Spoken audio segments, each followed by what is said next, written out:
انسانوں میں نیکی کے بڑے مختلف بلکہ متضاد تصورات جو ہیں وہ پائے جاتے ہیں۔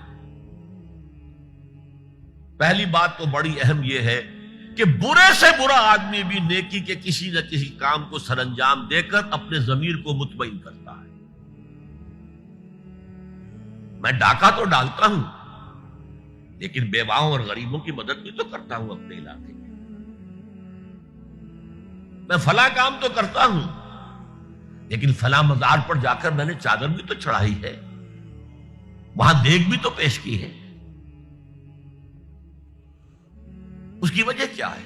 ابھی جس چیز کا ذکر ہو رہا تھا، ضمیر، کانشنس،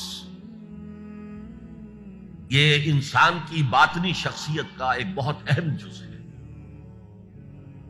ضمیر کا لفظ اس معنی میں قرآن میں نہیں آیا، لیکن قرآنی اصطلاح ہے نفس لوامہ، وہ نفس جو اندر سے ملامت کرتا ہے۔ دیکھو تم نے جھوٹ بولا، تمہیں جھوٹ نہیں بولنا چاہیے تھا۔ کسی اور نے ملامت کی یا نہیں کی، تمہارے اندر کوئی شے ہے جو ملامت کر رہی ہے۔ دیکھو تم نے فلاں شخص کا دل توڑ دیا، یہ اچھا کام ہے۔ یہ ہے لوامہ جس کی قسم کھائی گئی، لا اقسم بیوم القیامت ولا اقسم بالنفس اللوامہ۔ یہ نفس لوامہ ہر انسان میں ہے، اور جیسے ہمارے ظاہری وجود کے تقاضے ہیں، بھوک لگتی ہے، پیاس لگتی ہے، اسے کپڑے کی ضرورت ہے موسمی اثرات سے بچاؤ کے لیے، یہ جو مانوی شخصیت ہماری اندر ہے یہ بھی کچھ ڈیمانڈ کرتی ہے، اور انسان اپنے آپ کو مطمئن کرتا ہے، ریشنلائز کرتا ہے۔ ٹھیک ہے، یہ تو خرابیاں ہیں، لیکن میں نے یہ کام بھی تو آخر کیے ہیں نا۔ یہ انسان کی ایک لازمی ضرورت ہے، اپنے ضمیر کو مطمئن کرنا۔ اب دیکھیے ہمارے ہاں کے مختلف طبقات میں مختلف تصورات ہیں نیکی کے جو رائج ہیں۔ ہمارے ہاں ایک مذہبی طبقہ ہے جس کے نزدیک اصل اہمیت ریچولز کی ہے، عبادات کی ہے، رسومات کی ہے۔ معاملات میں وہ دھوکہ دے رہے، سودا کر کے پھر گئے، ان کے دلوں میں نرمی نہیں ہے، سائلوں کو دھتکارتے ہیں، لیکن ایک اعتبار سے بہت نیک ہے، سودی کاروبار کرتے ہیں۔ ٹھیک ہے بھائی، میں سودی کاروبار تو کرتا ہوں، میں نے مسجد میں تو بنوائی ہے،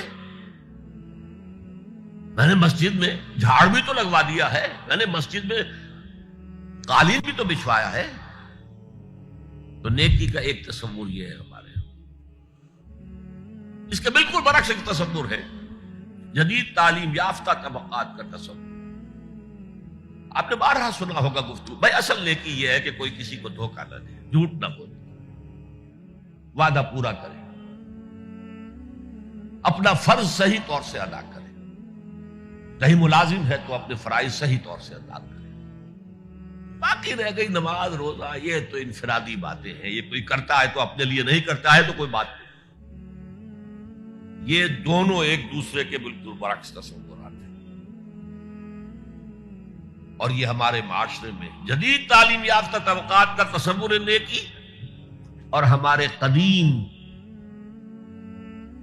علماء اور ان کے زیر اثر جو عوام ہیں ان کے تصور نیکی میں یہ زمین و آسمان کا فرق ہے۔